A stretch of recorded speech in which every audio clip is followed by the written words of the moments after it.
At 7:08 on a gray Ashford morning, the doors of Riverstone Coffee No. 1 opened for an old man no one examined twice. Malcolm Rivers entered beneath a torn coat, a battered hat, a silver beard, and 40 years of memories. This was the first store he and his late wife Celia had built with borrowed chairs and second-hand equipment. Now, polished wood brass lights and expensive menu boards had replaced almost everything they once touched. Only one small photograph of Celia remained behind the counter. Malcolm approached the register, poured a handful of coins onto the counter, and ordered black coffee with an egg sandwich. Brianna Holt did not count the money. She looked at his stained sleeves and cracked boots, then raised her voice so the morning crowd could hear. "You should spend that money on a shower before you think about buying coffee." A customer near the window laughed. Tessa Nguyen lowered her eyes. Mateo Ruiz stepped forward to take the order, but Brianna blocked him.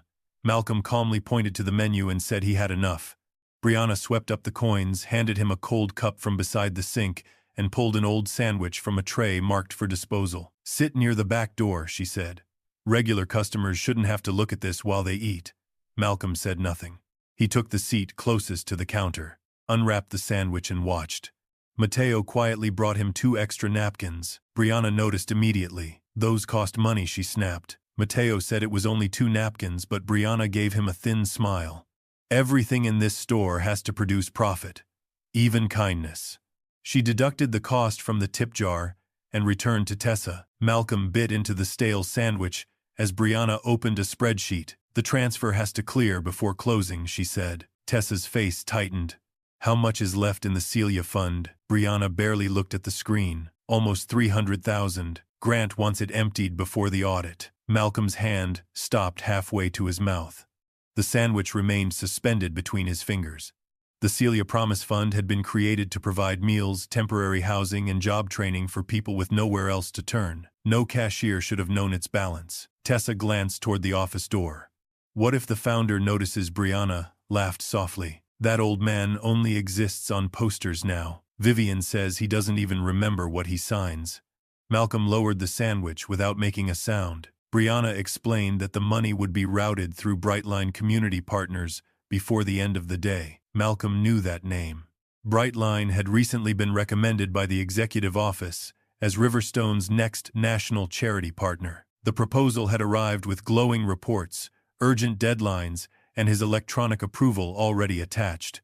Until that moment, Malcolm had assumed his signature had been added during a routine process. Now he understood the truth. Someone was not merely stealing from Celia's fund. Someone was using his identity to make the theft look legitimate.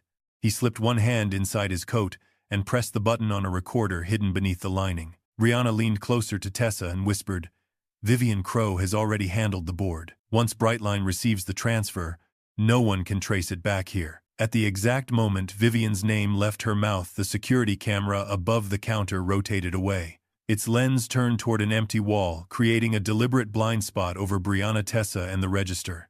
Malcolm looked up slowly. Someone was watching in real time, and that person did not want the next seconds preserved. He had entered Riverstone to learn how one poor customer would be treated when no one knew he held power. Before finishing a single bite, he had uncovered a trail leading from a cold cup of coffee toward the highest office in his company. Malcolm remained at the small table beside the rear door, his cold coffee untouched and the stale sandwich resting in its wrapper. He kept his shoulders bent and his eyes lowered, careful not to reveal how sharply he was listening. Behind the counter, Brianna leaned closer to Tessa and explained the scheme with the casual confidence of someone who had repeated it many times. Every donation made through Riverstone's payment screens was supposed to go directly to the Celia Promise Fund. Instead, the money was held for 72 hours in an intermediary account controlled by Owen Maddox and Grant Vale. During that window, they divided it into harmless-looking categories: consulting fees, community training expenses, and operational support. By the time the money reached the official records, only a fraction remained. Tessa asked why the finance department had never questioned the pattern. Brianna smiled. "Because every report carries Malcolm Rivers' signature, and Vivian Crow approves it at the executive level. People don't investigate paperwork signed by the founder." Her voice dropped lower as she revealed something even darker. Owen had instructed several stores to invent losses by accusing poor customers of stealing cash, food, or merchandise. The stolen donations could then be recorded as in-store criminal losses. Those customers were chosen carefully: homeless people, immigrants, elderly guests, or anyone unlikely to afford an attorney. They were not merely unwanted customers. They were numbers waiting to be used. The front door opened, and a young black mother entered with a boy of about 6 holding her hand. Keisha Brown approached the register and presented a Riverstone community voucher for 1 free drink. The expiration date was still 2 weeks away, but Brianna barely glanced at it before sliding it back. Expired. Keisha pointed to the printed date. Brianna's expression hardened. The program has changed. You should be grateful it existed at all.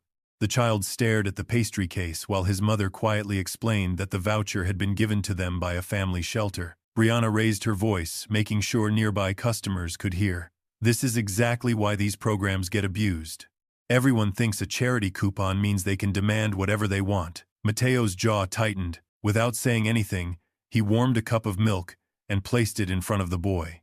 The child smiled for the first time. Brianna noticed immediately. She opened the tip drawer, removed several bills, and told Mateo the cost would come out of his share. Malcolm finally looked up. You collect money to help struggling families, he said. Then humiliate them when they come to receive that help. Brianna walked around the counter and bent close enough for him to smell her perfume. Charity exists so wealthy customers can feel generous, she whispered. It doesn't mean we have to let people like you turn this place into a shelter. Malcolm held her gaze without blinking. Tessa looked disturbed, but fear kept pulling her eyes toward the hallway leading to Owen's office. When Brianna returned to the register, Tessa muttered that other employees had objected before. Brianna warned her to stop talking, but the name had already escaped Darius Cole. Tessa explained that Darius, a former assistant manager, had found 8 employees on the payroll who had never worked a single shift. Days after he reported it, cash was discovered inside his locker. He was fired for theft and labeled violent when he protested. Malcolm felt the pattern locking into place. Fake workers created false salaries. Donations disappeared. Anyone who noticed was framed, isolated, and removed. This was not a series of bad decisions. It was a machine. Then a faint red light blinked beneath Malcolm's coat. The recorder battery was dying. Brianna saw it. Her face changed instantly. She lunged toward him and demanded his phone, accusing him of secretly recording employees. Before Malcolm could answer, Owen Maddox stepped out of his office as if he had been waiting behind the door. He did not ask what had happened. He looked at Malcolm, then at Brianna, and said, "Search his bag. If we don't have a reason to remove him yet, we'll find one." Mateo stepped forward, but Owen shoved him back, entered the office, and pressed a hidden switch beneath his desk. Every security monitor covering the register went black at once. A digital timer appeared on the control screen. 63 seconds. That was enough time to plant stolen money, rewrite a story, and turn an innocent man into a criminal. And Malcolm Rivers was about to become the next victim of the system, carrying his own name. The security screens remained black as Owen Maddox stepped out from behind the counter and announced that Malcolm had been disturbing customers and reaching toward the donation jar. His voice was calm, almost rehearsed, as if the accusation had been prepared long before Malcolm entered the store. Malcolm asked to see the camera footage, but Owen immediately claimed the system had suffered a technical failure. 2 mall security guards arrived moments later, followed by a patrol officer who had been nearby. Brianna pointed at Malcolm and said she had personally seen him reach across the counter. Tessa stared at the floor and said nothing. Mateo, however, spoke clearly. That didn't happen. He never touched the donation jar. Owen ignored him and demanded that Malcolm's cloth bag be searched. One of the guards opened it on the counter. Inside was a thick envelope containing $1 240 inches cash, several unused donation vouchers, and a key to the manager's office. Malcolm looked at the items without changing expression, but he had never seen any of them before. Brianna immediately raised her voice. "I knew it. I knew he was a thief the moment he walked in." Several customers pulled out their phones and began recording. Within seconds, Malcolm was no longer an elderly man buying breakfast.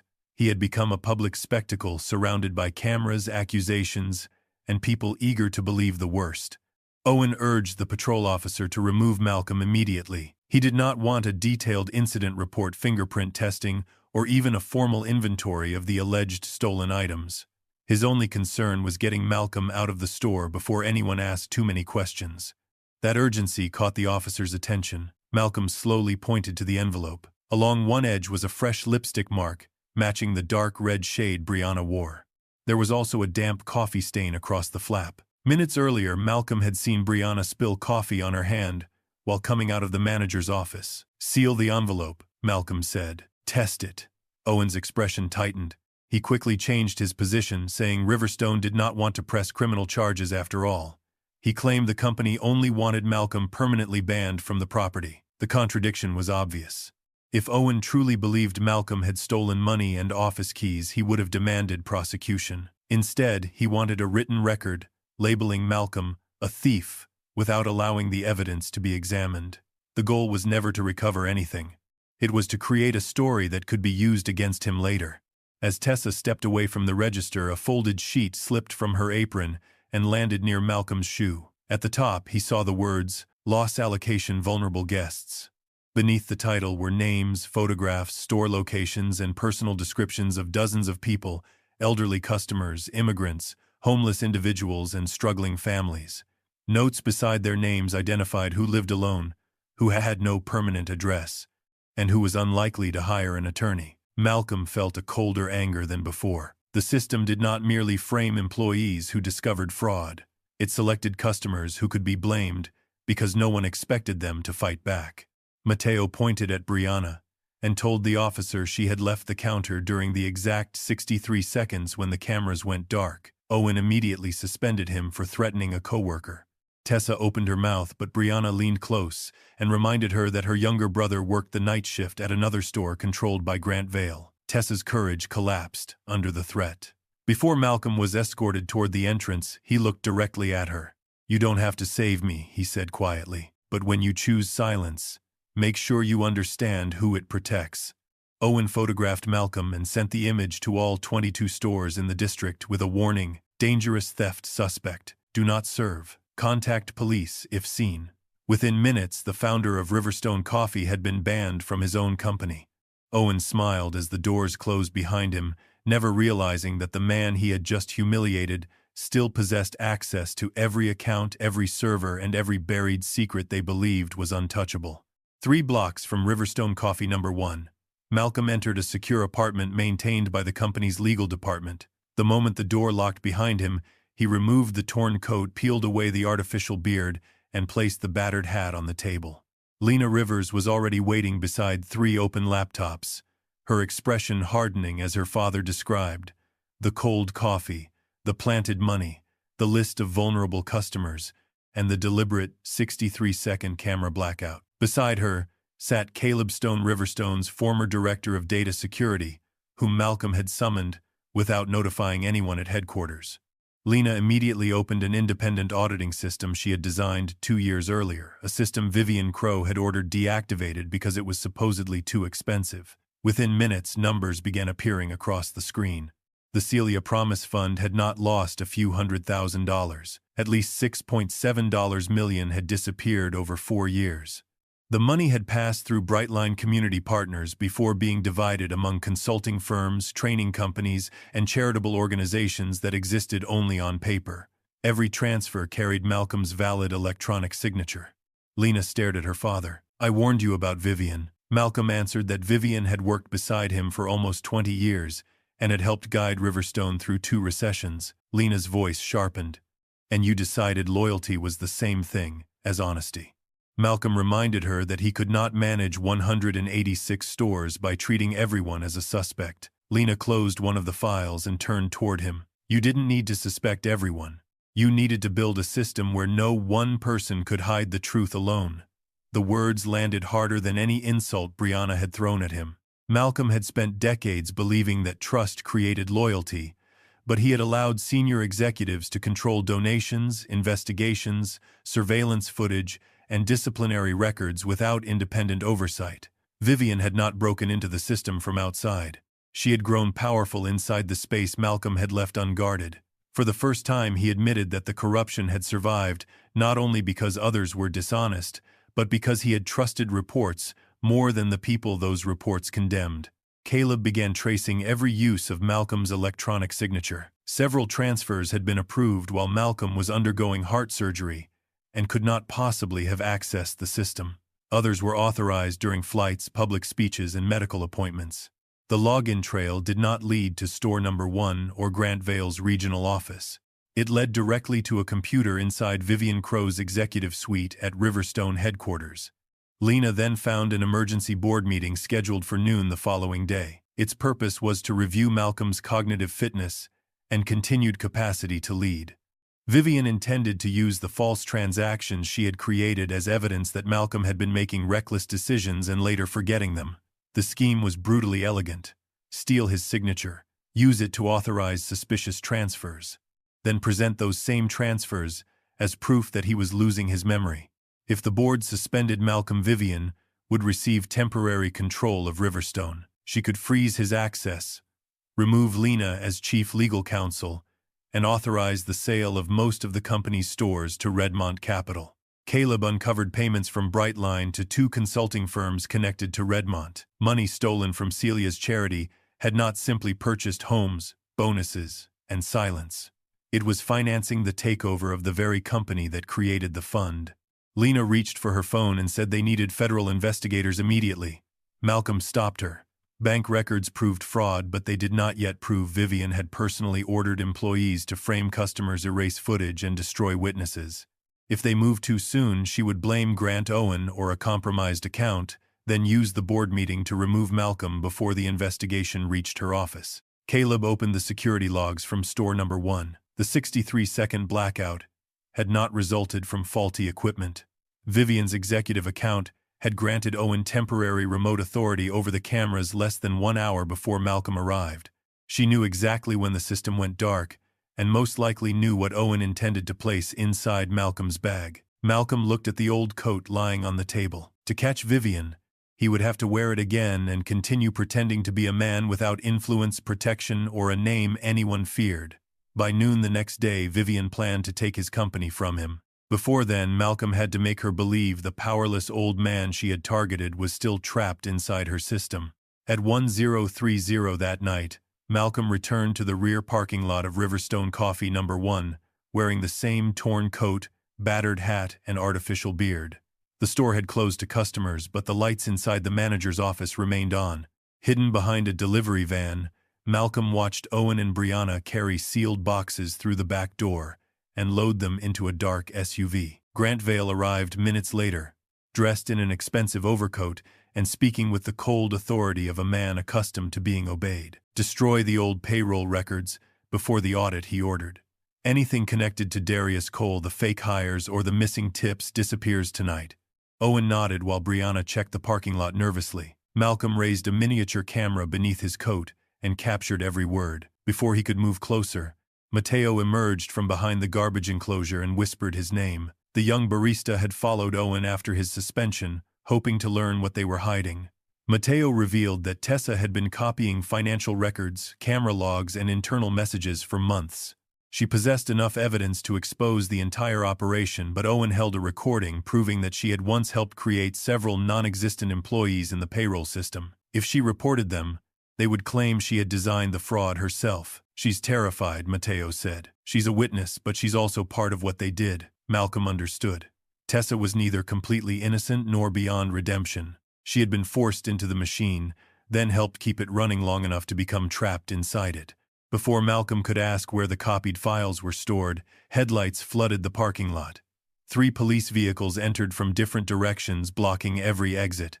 Officers stepped out with hands near their weapons as Owen rushed forward, shouting that the homeless man from that morning had returned to break into the store and threaten employees. Malcolm remained still. He knew panic would give Owen exactly the image he wanted. An officer searched the old sedan Malcolm had borrowed for the undercover operation. The trunk opened to reveal 2 Riverstone tablets, a sealed cash bag from the store safe, confidential employee files, a master key, and a knife stained with blood. Owen claimed Malcolm had attacked a warehouse employee before stealing company property. Then Grant stepped into the light with a bandage wrapped around his forearm. Blood had soaked through the fabric. He came at me from behind, Grant said. I barely got away. Mateo immediately protested. He told the officers he had seen Brianna near Malcolm's car earlier opening the trunk while Owen stood watch. Owen dismissed him as a disgruntled worker, seeking revenge after being suspended. Brianna called him unstable. For several tense seconds it appeared Mateo's testimony would be ignored. Then the back door opened, and Tessa stepped outside. Her face was pale, but her voice was steady. "Mateo is telling the truth," she said.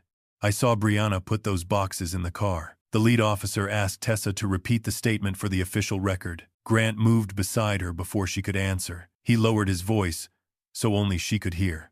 "Your brother was detained at store 14 20 minutes ago. Missing cash was found in his locker. Keep talking, and he goes to jail before sunrise."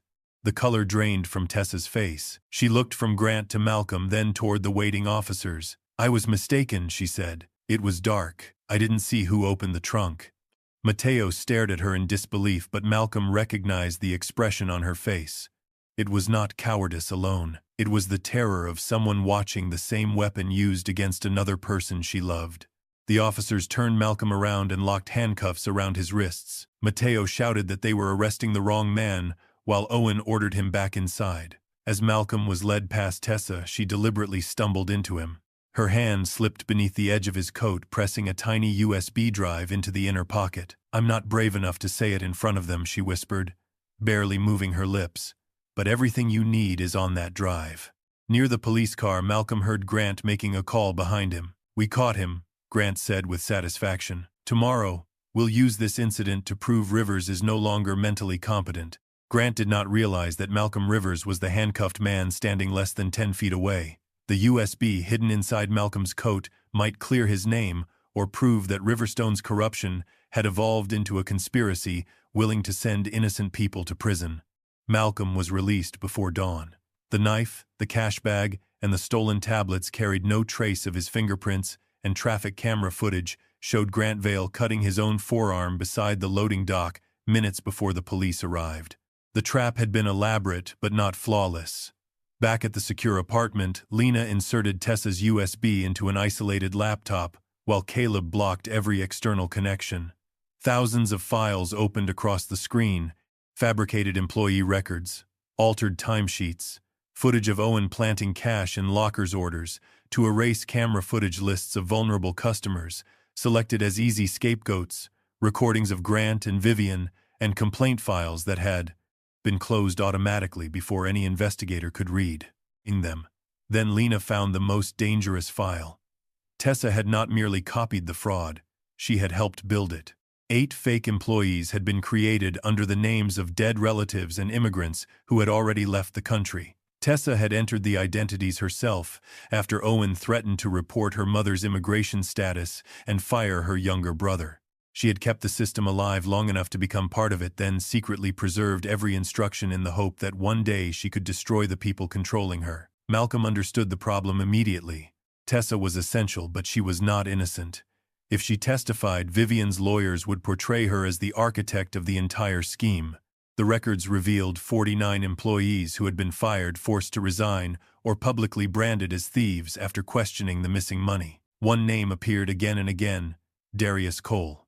Malcolm and Lena found him in a small house on the edge of Ashford, living among unopened legal notices and boxes of documents he no longer believed could help him. Darius refused to shake Malcolm's hand.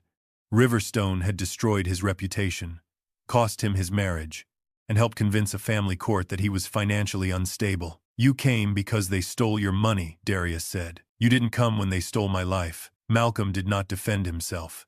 He admitted that he had trusted reports he never verified and executives he never challenged. "I built the company," he said, "and I allowed a system that treated your ruin like a clerical adjustment."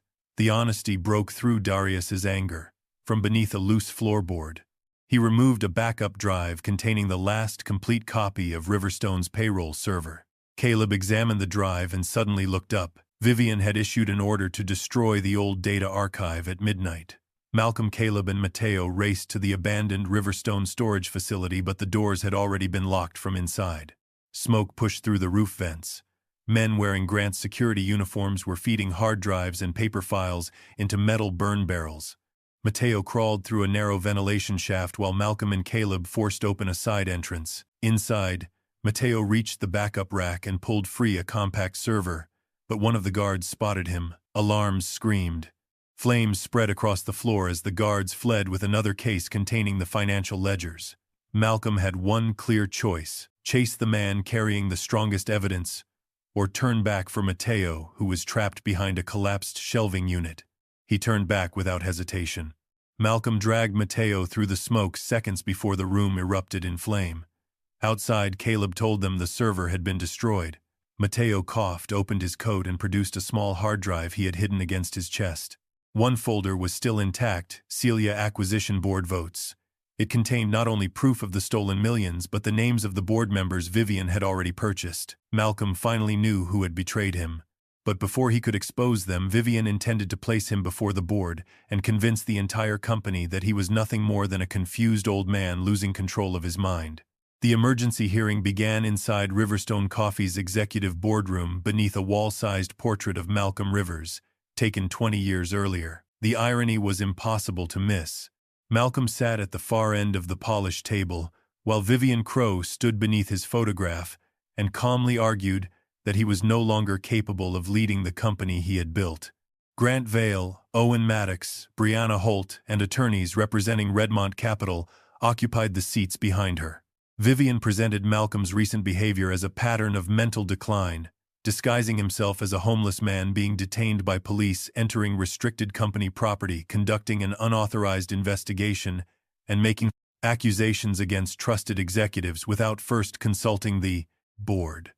Then she displayed the fraudulent transactions carrying Malcolm's electronic signature. Mr. Rivers approved these payments, she said, yet now claims he has no memory of doing so. The board must decide whether this company can survive under leadership that no longer recognizes its own decisions. A medical consultant hired by Redmont appeared by video and described Malcolm's actions as possible signs of cognitive impairment. Lena immediately objected. The doctor had never examined Malcolm, reviewed his full medical history, or spoken to him privately. Vivian dismissed the objection by saying the hearing was not a criminal trial. It was a business necessity. Malcolm remained silent, even when Vivian described him as confused, paranoid, and emotionally unstable. The hard drive hidden in the surveillance room behind the boardroom contained enough evidence to destroy her, but revealing it too early would give Vivian time to claim the files had been stolen, altered, or planted by Malcolm's loyalists. They needed her direct admission. More importantly, they needed to identify every board member willing to participate in the coup. Vivian called Tessa Nguyen as her next witness. Tessa entered with pale cheeks and trembling hands. Malcolm expected fear. He did not expect betrayal. Tessa testified that Malcolm had offered her money to invent allegations about the Celia Promise Fund. She claimed she had created the fake employees herself, stolen company data, and blamed Owen because she resented his authority. Then she signed a written confession accepting responsibility for the payroll fraud. Grant smiled. Owen leaned back in satisfaction. Vivian turned toward the board, as though the matter had been settled. Malcolm appeared to have lost the only witness capable of confirming what Brianna had said behind the counter. As Tessa left the room, she passed Lena and quietly placed a silver pen beside her legal pad. Lena carried it into the hidden surveillance room where Caleb discovered a camera and live audio transmitter inside. Tessa's confession had been a calculated sacrifice. By agreeing to take the blame, she had been invited into a private strategy meeting between Vivian, Grant, Owen, and Redmont's attorneys. The pen had recorded everything. On the video, Vivian's voice was unmistakable. Once Malcolm is removed, we sell the stores, close the Celia Fund, and erase every outstanding obligation to former employees.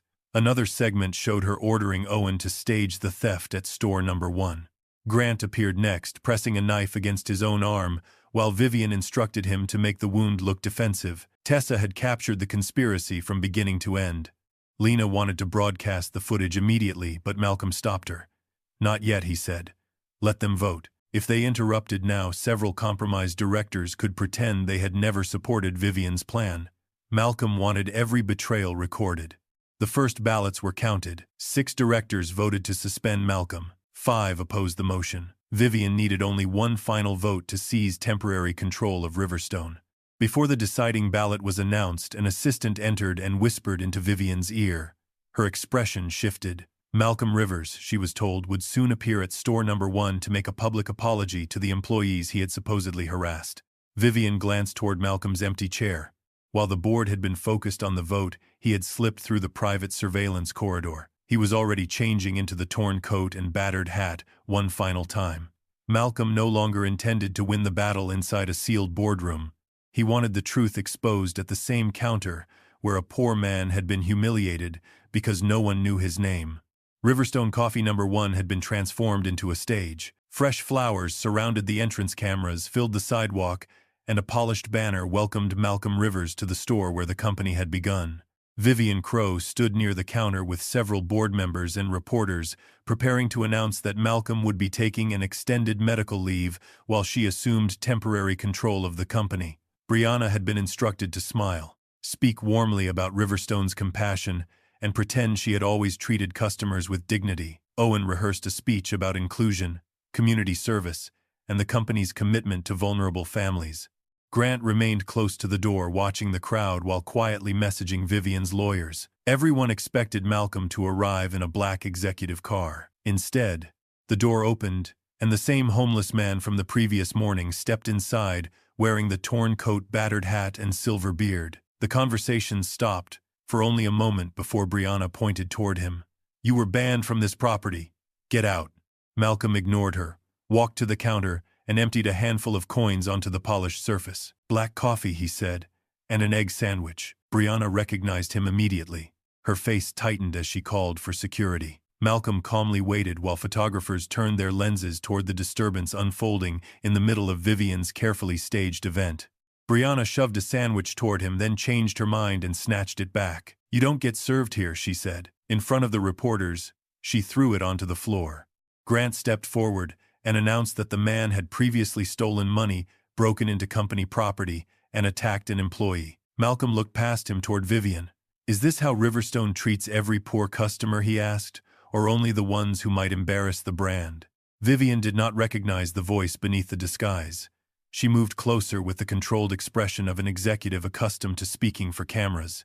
"Compassion does not require us to tolerate people who threaten our employees or damage our reputation." Malcolm slowly removed the battered hat. Then he peeled away the artificial beard and wiped the dark makeup from his cheeks. The store fell silent. Brianna staggered backward. Owen's phone slipped from his hand and struck the floor. Grant turned toward the entrance, but the doors had already been locked under Lena's instructions. Malcolm looked directly at Vivian. "The reputation you are protecting carries my name." He placed his metal founder's card on the counter beside the scattered coins. "You have all been waiting for Malcolm Rivers since this morning," he said. "He has been sitting in front of you since yesterday." Reporters surged forward. Camera flashes exploded across the store. Brianna tried to explain that she had only followed security procedures. Owen claimed the disguise had made Malcolm impossible to recognize. Grant insisted that the theft allegations remained legitimate. Vivian recovered faster than the others. She stepped between Malcolm and the cameras and announced that the board had voted to suspend him because of concerns about his judgment and health. "You no longer have the authority to issue commands on behalf of this company," she said. Malcolm did not raise his voice. The vote was never completed, and every accusation supporting it was manufactured. At that moment, Lena entered with federal investigators, independent auditors Caleb Stone and Darius Cole.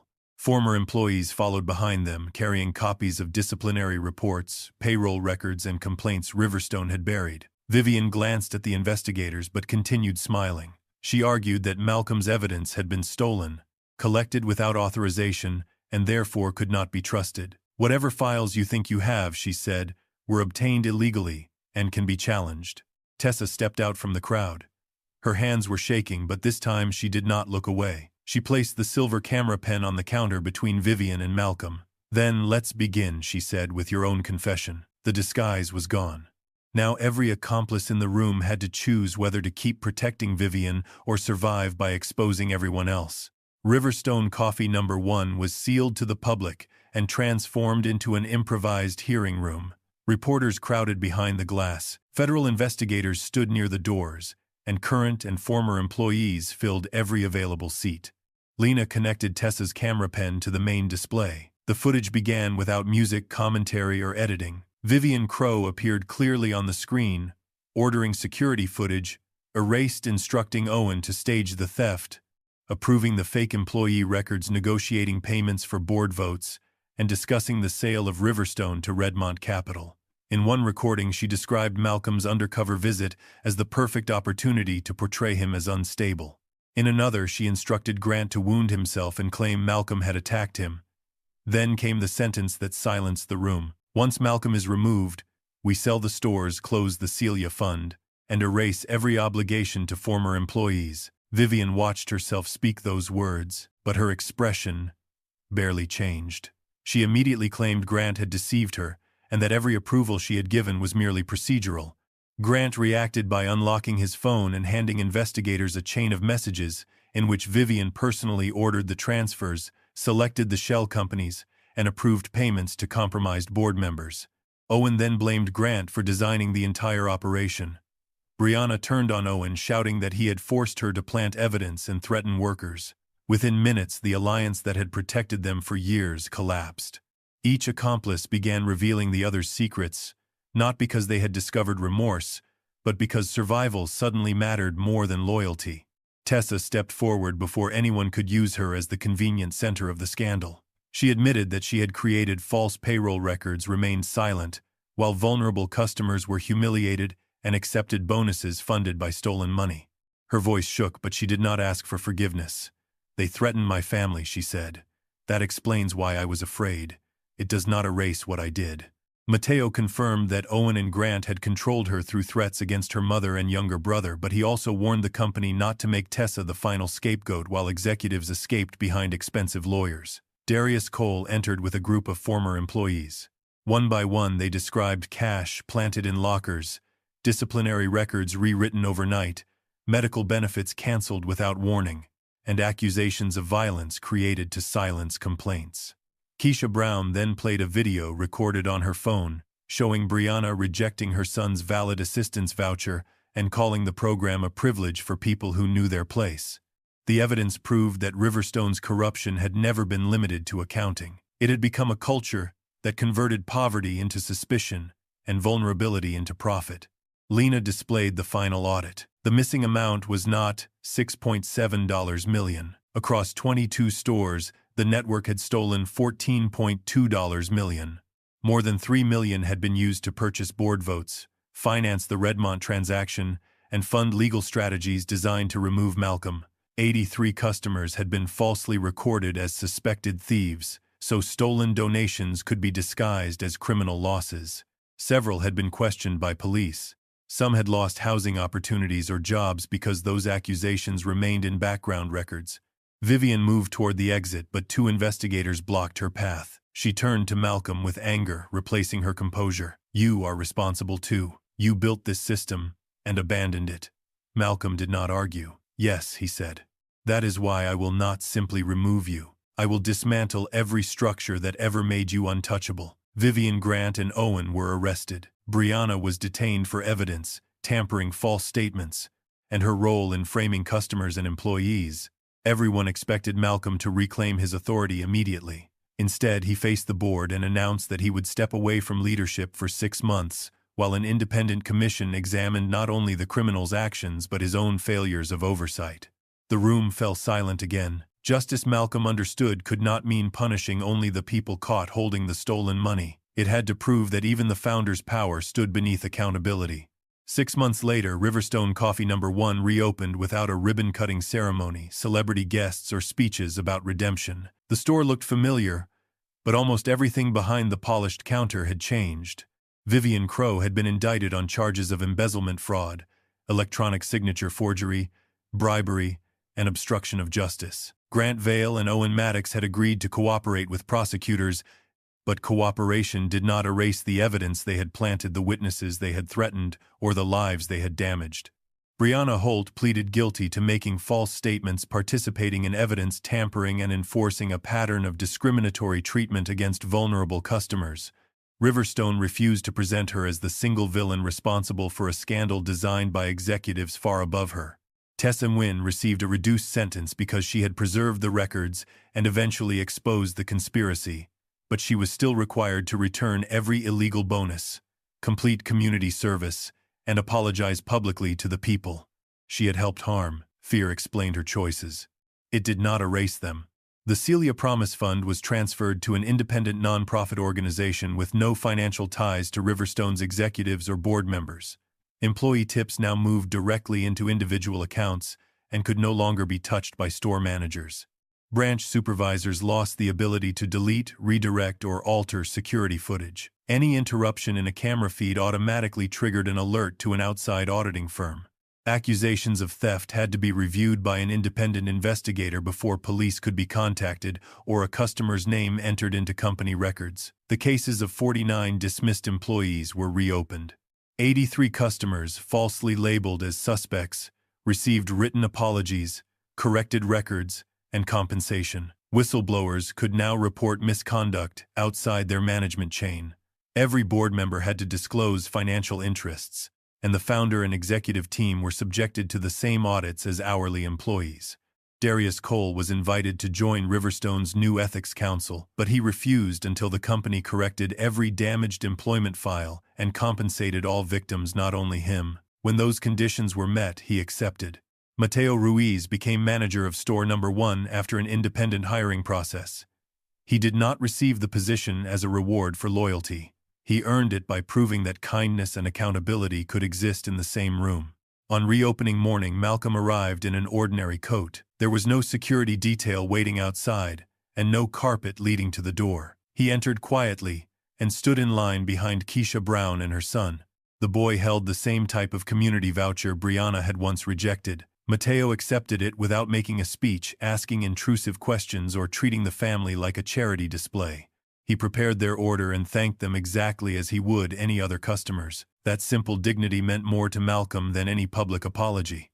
When his turn came, Malcolm placed a handful of coins on the counter and ordered black coffee with an egg sandwich. Mateo smiled and asked what name he should write on the cup. Malcolm looked toward the restored photograph of Celia hanging behind the register.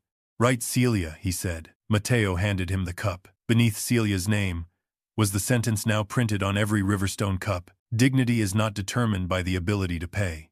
Malcolm carried the coffee to the same table near the back door, where he had once been ordered to hide from regular customers. This time, no one asked him to move. A true owner, he understood, was not measured by how employees treated him after recognizing his power, but by how they treated a human being when they believed there was nothing to fear and nothing to gain.